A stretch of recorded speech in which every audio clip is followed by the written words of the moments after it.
радиои фарҳанг гуфторҳои худро идома медиҳад.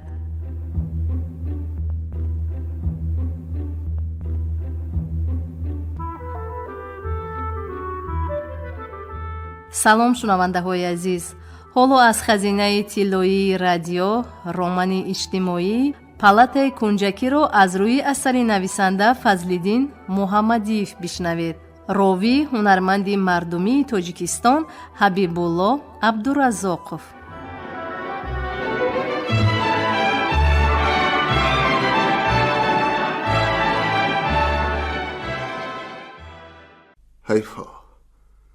حیفا چه خیل زنی خوشروی میگفت یکی دیگر. رویش خونالود بود. خب رویش به تو از کجا معلوم شد؟ اعتراض میکرد دیگری. رویش خونالود. باز گوشی او قفل زد. حس کرد که مدار دست و پایش میکاهد.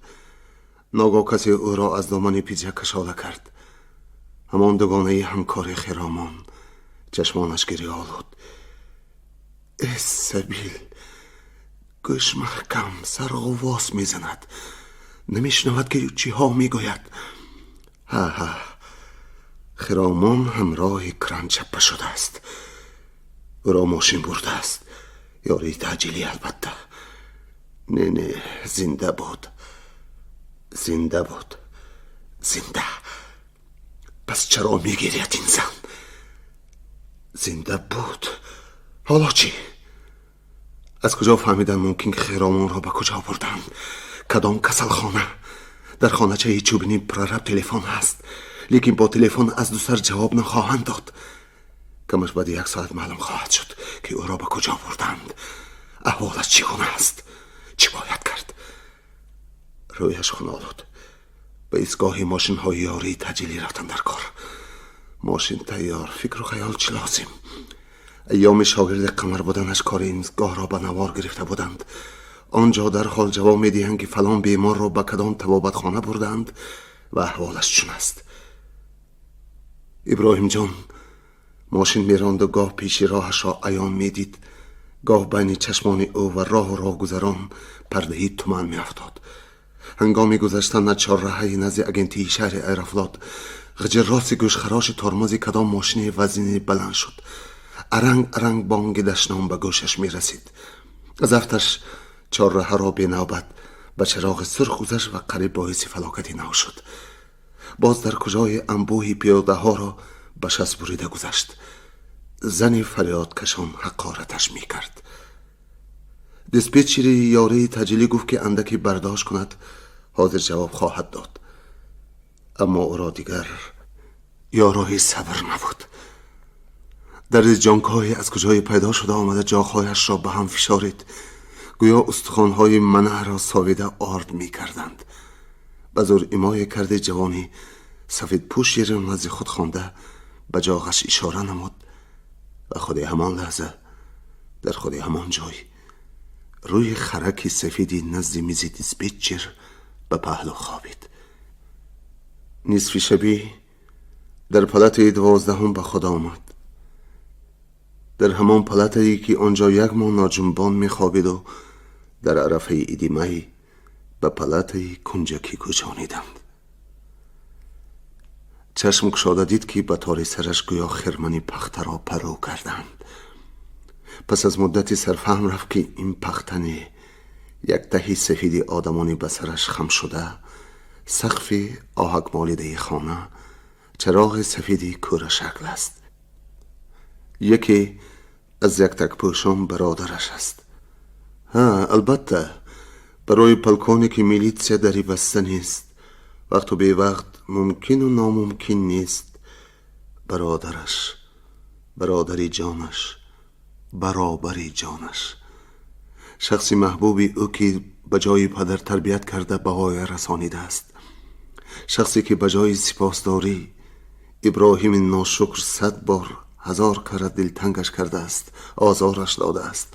قدر ناشناس، ناانصاف، خر. شیر انا چشم گشادی شیر به چشمانت اکاد مراد. درد تو به من زند شیر. وی با احتیاط به سر او خم شده رویش را موی لبی نرمش را به رخساره دادرش مالید. دکتری نوبدار او را از کتف داشته راست کنانید. روده ریزینی کسلراد را به دهان ابراهیم جان درستتر در آورده به درونتری کامش تیله داد. شیر، وی زنده، وی دخترک کرندار زنده، فقط اندک مجروح شده است. واقعا، لیکن تو احمق شیر، درد تو به من زند. تو نادان شیر. باز به سر ابراهیم جان خم شده می گفت برادر و از چشمان او برویش دانه های سریشک می تراوید. به تاره های موی لبش اندرمان شده در شونه چراغ می درخشید. زنده، زنده. پیچ راست می زد ابراهیم جان، فقط اندک مجروح شده است. سحری قمر لباسی بیماری در بر نزدیکت پیدا شد. به سرش خم شده نرم ولی دور و دراز آغوش نمود. من ترسانیدی آشنا. در دنیا جوره مولو یک تا به ایب نزدیکترش تو ملقدو. همان هم به شرطی که من بعد آدمی درست شوی، دم دزدی نکنی، خودسری نکنی، تربیه من گرفته به عقل تر شوی. ابراهیم جان میجه ته کرده خیر میگفت، لقیدم بگیر میگفت در دلش من به قدری تو هم نمی رسیدم، نادان بودم، احمق بودم.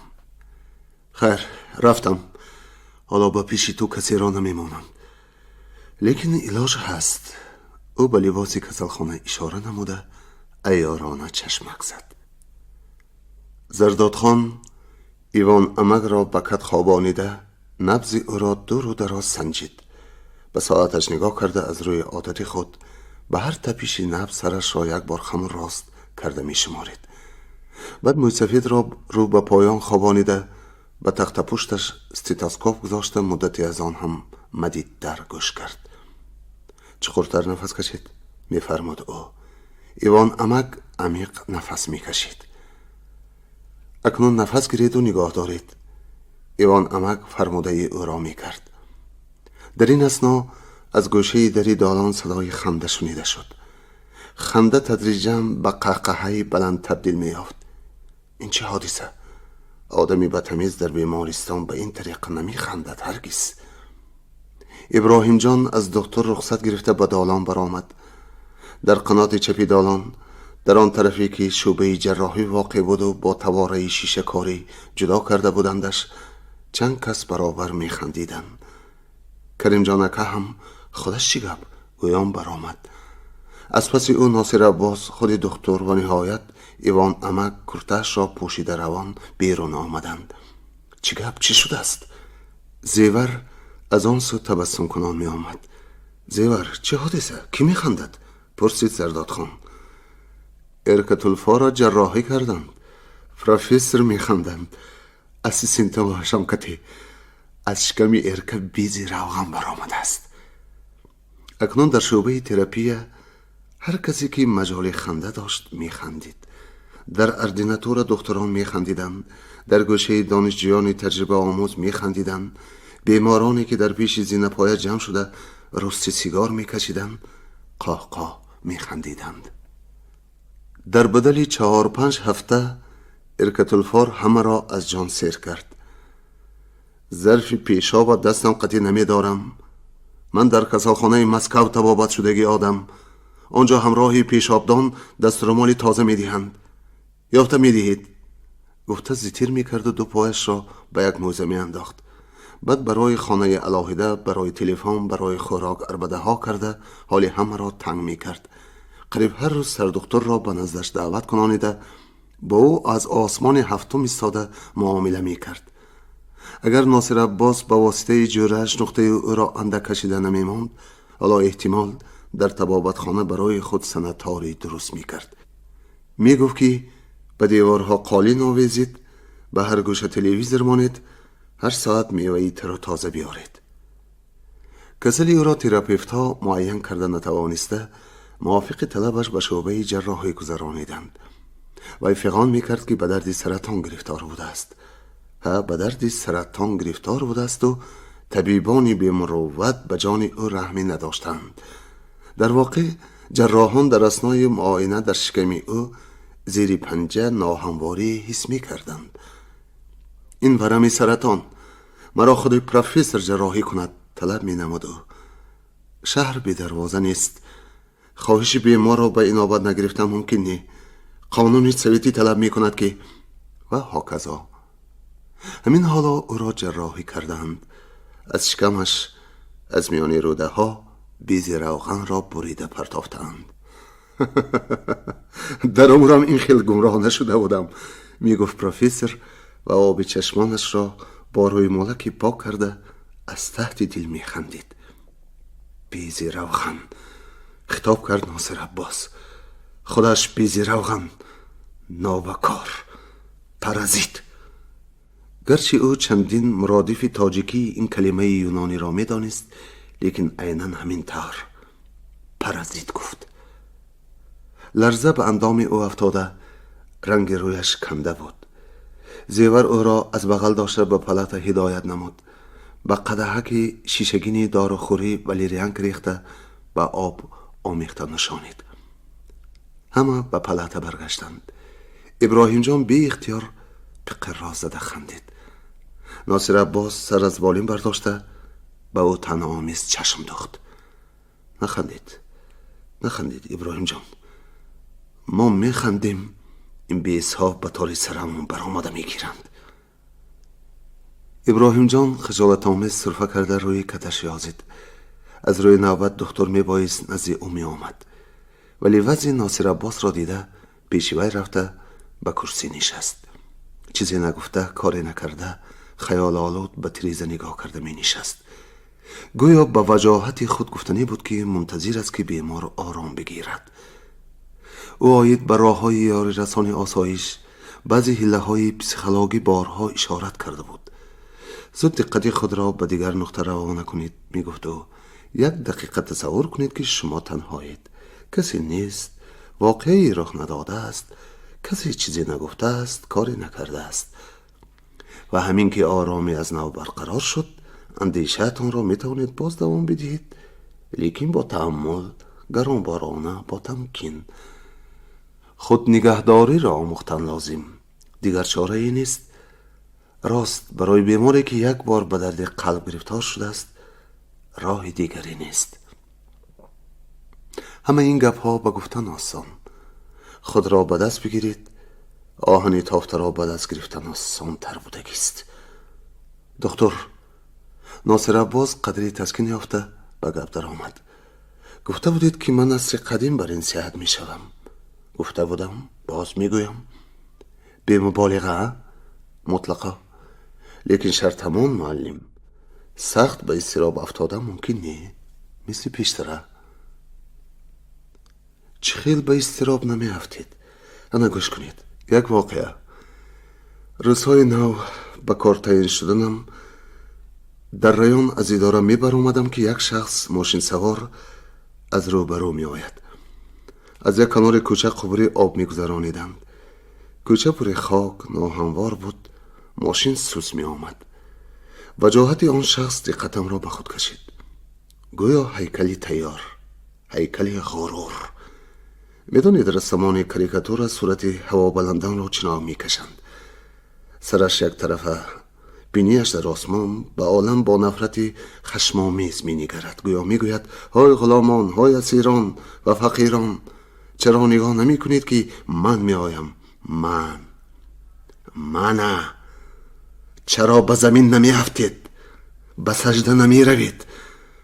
صدقه من بر این یک ذات نایاب شوید. سینش هنوز به سینه رسیده است. تصور میکنید؟ هنوز 30 ساله نشده است. همین خیزات ها هستند. افسوس. در پیش من آمده قرار گرفت. از پهلوی هم گذشت. از روی آیین صدقه سرگوت سلام دادن میخواستم، به سویم حتی نیم نظری نفکند. راست به بینا در آمده رفت. به کام اجراییه. اداره ما هم در همان بینا. میسرم به خیالم سیخ راست شد. پس گشته از دنبالش رفتم.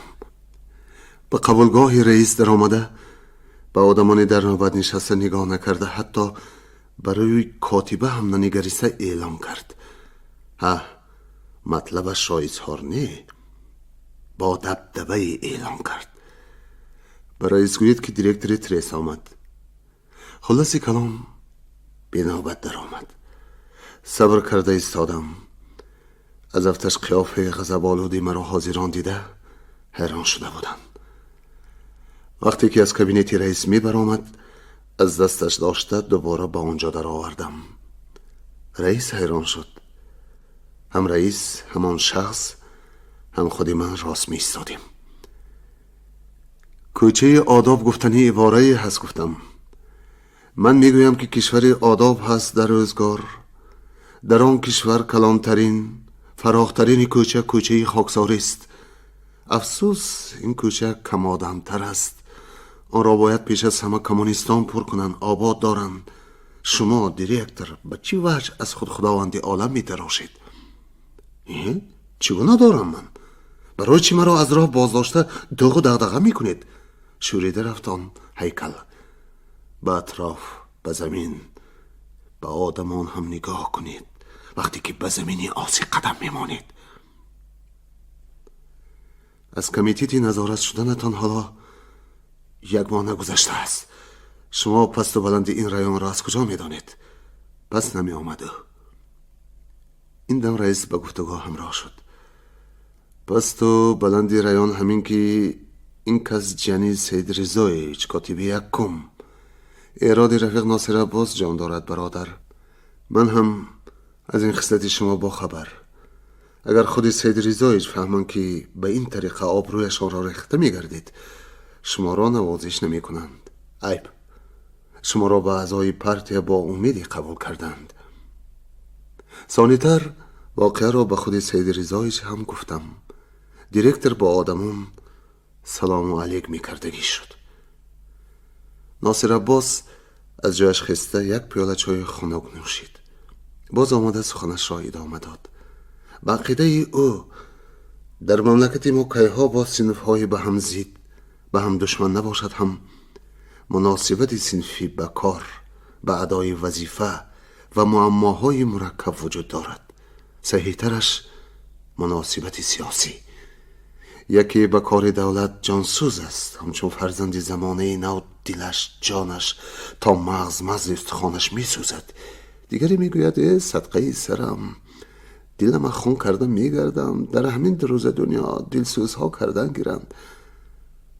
غدارترین دشمنی ناصر عباس دوزنی یا اوباش دیگر و دیگر قلتبانان نه، بلکه آن است که منصبی را موقتا باشد هم 2-3 سال باشد هم تا برآمدن میسش باشد هم با حیله و تزویر صاحب شده است، ناحق صاحب شده است. دشمنی غدار او آنهایی هم که جای دیگران را با نیرنگ و تدبیر صاحب می شوند. بعضی ها از میان خلق عادی زحمتکش برآمده، پس از مدتی می بینی که قرض و فرض را از یاد بردن که بودنش را فراموش کردند. به سابق همکارانشان، به کارگری قطاری، به راننده، قراول، فراش با نظر سلطانی می نگرند. ناصر عباس این گونه ذاتی را بیند، تمام خونش به سر می زند. پیکرش را نفرت و غضب به لرزه می اندازد. خیالش به کار در آمده منظره ای را که می خواست ببیند پیش نظرش به جلوه می آرد. در خیالش این گونه مخلوق ها را شرمنده و شرمسار می کند، عذاب می دهد. گردنی فربی چند قبط غب برآورده، گردنی مثل کنده جواد غوثی از روغن یلق زننده و شکمی بادبانی پر از باد برنده میده، به استثنای یک تنیمت بیماران یا ورزشگران برای او از منفورترین دیدنی هاست. او بارها صاحب این گونه گردن را خیالن، صد افسوس که فقط خیالن، از ماشین دولتی به مابین کوچه پیش نظر خلایق فراورده پیاده کرده است. روغن را آب کنید آشنا.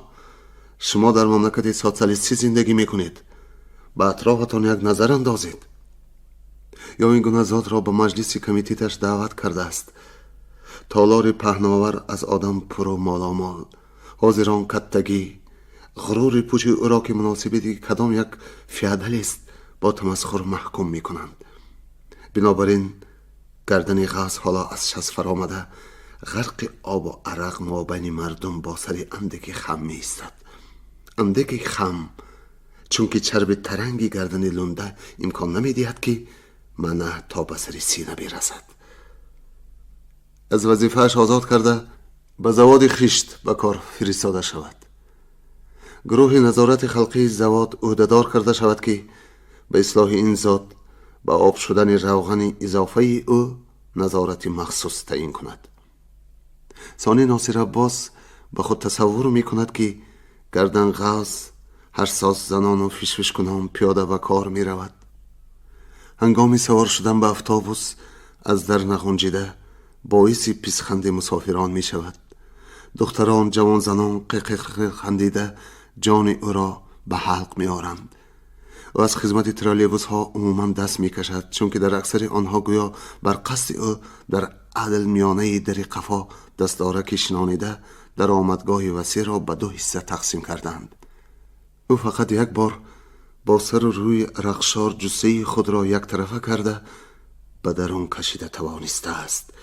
بعد در دلش شکر کرده است که خیریت در پیش این خیل دستارک زارمانده ندارد. باز تصور می کند که کجا و شکم چطور خشت خم را گرفته به عرابچه بار می کند. اقلا 10-12 بار خم نشده باز از سر و رویش شراز زنان عرق می شارد. استا قصدن جنجال می بردارد که چقونتر بجوم خمدان منتظر است. من از همان استایی که 1 هفته قبل با او در سر یک دسترخوان نشستن را به خود آر می دانست. آره، ناصر عباس این کار نمی کند. همین گونه خیال ها نه اینکه گاهی به سرش می آیند، بلکه می توان گفت وجود او را هیچ ترک نمی کنند. از همین سبب به گفت آن جورش گاه سختگیری را از حد می گذراند. از دروازه انبار می بایست اتومبیلی بارکش می برآمد. وی خالی بود. راننده گفت که و در پرواد صحن انبار امروز فشار کافی ندارد. او به حوالی مؤسسه همسایه رفته ماشین را شستنی است. پاسبان می گفت که رخصت نامه بیار. قاعده همین. مناظره سر شد، اما از روی تعامل با پاسبان مناظره نمی کنند. اطاعت باید کرد. راننده برگشت. مدیر انبار با تلفن داخلی فرمود که ماشین برآید. پاسبان باز نماند. وی هم آدمی مستقل است. از اداره متحده پاسبانان و فقط به سردار خود اطاعت می کند یا به قانون. او اصرار می کرد که رخصتنامه رسمی خطی بیارند، رقم ماشین را هم نویسند. پاسبان بی شبهه 1 درجه خردگیری می کرد، لیکن از حدود قانون نبرآمده بود. مدیر آتشین شده به تگ دروازه آمد. خود به سر رول نشسته ماشین را راندنی شد. گویا او به سر رول نشیند مانعی نخواهد بود. اما پاسبان دروازه را نگشاد. مدیر و راننده او را 2 کاسه تیله داده دروازه را گشادنی شدند. کشاکش شد، به زنازنی گذشت. 2 دندان پیش پاسبان شکسته به کامش رفت. وی سال خورده بود و آن دندانها از آخرین دندانهای طبیعیش بودند. او به اداره‌اش تلفن کرد. عرض، شکایت، مباحثه، محاکمه سر شد. ناصر عباس مدیر انبار را از کار آزاد کنانید. به سردار بیواسطه‌اش هم تنبیه اعلام کرد که همین خیل مشزوری از خود رفته را در پیش چشم نگاه داشته میگشت و چی مخلوقی بودنی او را نمیدانست. میخواست که کار به سود گذرانیده مدیر اقلا سال حبس شود. طلب او سخت بود البته، اما شاید بدتر نرم شده به جزای کمتری راضی میگردید. لیکن یار و آشناهای مدیر به پای خسته غوغا برداشتند که ناصر عباس ظلم و تعدی می کند. آشنابازی که شد بی طرفداری و طرفگیری نمی شود. یک طایفه هست که عدالت قانونهای جمعیت ما را اعتراف می کنند، ولی همین که یگان ماده آن را به خود آنها تطبیق کردنی شدید، کنی عدالت کجا شد انصاف گفته فریاد می بردارند. خیر فرض کردیم که این هم صدقه سر، خاک بر سر آشنابازان. اما تشکیلات ابتدایی پرتوی هم طرف آنها را گرفته قرار برآورده است که در واقع به حق مدیر انبار جبر شده است. ناصر عباس به این قدرش طاقت کرده نمی توانست. به تشکیلات پرتوی آن مؤسسه کاتب ریکان را همراه برد. آنجا خانه جگر شده فهمانیده دادند که سخن نه فقط درباره کردار اوباشانه، نه تنها درباره دو دندان شکسته می رود. بیزهای روغن، بیزهای کسالت، کثافت، قراحت، پرازیت‌ها همچنان می جوشید و می خورشید. ناصر عباس و زردادخان به سر خم نزد او نشسته گوش می داد. کسالت، کراهت، کثافت، راست به او آسان گرفته نمی شود. و نه تنها به او، به همه آنهایی که با هر گونه چرک و فساد، هر خیل افلاسی ها سر و کار دارند. چون که از یک طرف با ناپاکی ها، حادثه های دلخوش کننده سر و کار داشتن به سر خود مشکل است. به ضمن این کس باید احتیاط شود که به خودش هم چرک نرسد. نه، ابراهیم جان رشوه بر این فساد را در نظر ندارد. در عالم آدمانی هستند که استخوانشان از ازل پاک و اصیل است، نهادشان، سریشتشان به آلایش است. آنها را هزار کرد به امتحان اندازید هم ذره پستی پلیدی نمی براید. وی می گوید که به ناصر عباس مبادا یأس و ناامیدی بر این چیزها سرایت نکند. یأس هم برای روح آدمی زاد از چرک ماندنی ندارد. و زنگی است که سری وقت زدوده نشود، پیکر پولادی را سوده می کند. شعبه های جراحی را عادتاً به دو تقسیم می کنند: جراحی تازه و پاکیزه و جراحی زخم های فسایید. جراح باید اصلا با احتیاط باشد، لیکن جراح زخم های فسادین دو چندان بیشتر. گروه ما را وزیر به نزدش دعوت کرده بود. خبر داد دکتر. گفته بودم که گروه مخصوصی که من بعد با تدقیق و پیشگیری کسلی های ایشیمی مشغول می شود. ما از رفت کار حسابات دادیم. زردادخان دمی خاموش ماند. من از شما نقل کردم معلم. وزیر گفت که شما را به بهترین سنتاره مملکت، دکتر کلمه مملکت را مخصوص تعیین کرد. می فرستند. چند ماه که لازم باشد. تشکر. منتداری بیان کرد ناصر عباس. لیکن دکتر این غلطی شد که خودتان گفته بودید که از کسلخانه مثل پیشتره بردم و با قوت شده می برایم. از کسلخانه نگفتم معلم، بدی تبابت گفته بودم. حالا باز 2-3 ماه کار نمی کنید. ایوانمک از کتش بشست برخاست. علی، به سنتار فریسورا به گپش گوش نکن. ناخواست به تو گذشته گفت پیرمرد. به ما آدم ضرور، آدمی بیزبور. تو از وی چرا اجازت میپرسی؟ به هر جای لازم باشد فرستادن بگیر. آدمان خواندگی باید دانند سخن دکتر قانون. ایوانمک به پهلوی ابراهیم جان آمده ایستاد که از تریزه علنگه آتش جاویدان را تماشا می کرد. آیسته به کتفش دست رسانید و با نوازش گفت: پسر، من فهمیدم و قصه ایشمایه. سخن پیرمرد چله ماند و به چشمش آب دوید. چرا میگوید او؟ کدام قصه را؟ نخواد. شما غلطی ابراهیم جان. روز کردن چه حاجت؟ این چیزی پنهان میکردگی نیکو. این بخت است، بخت کلان. کاش که بخت عاشقی نصیبی هر کس میشد. گپ در یک جای میایستد. با قول ناصر عباس: اللیف به من لیف، من لیف به سلیف، سلیف به یلیف. آوازه از قاف به قاف رفت گفتن گرید. در آنجاها ایوانمک به دیوار غربی پلت اشاره نمود. می نوشتند که زمان عشق و محبت عائله و خانه‌داری گذشته است. لایحه نکاح موقتی نگاه گروه به گروه چنانه که در جمعیت ابتدایی بود محاکمه می شده است.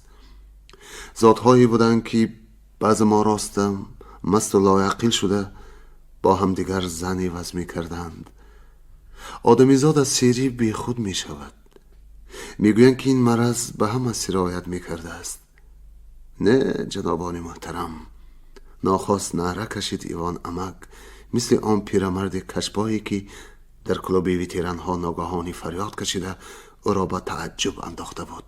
نه، تکرار نمود او با آوازی پستر و بعد ابراهیم جان را با یک دست از کتفش آغوش نموده گویا سری می گفته باشد و پیچ راست گذشت.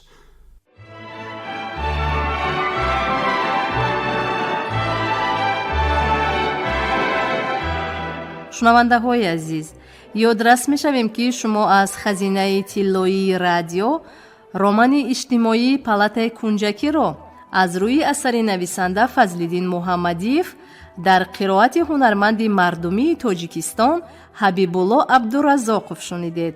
شاد و موفق باشید.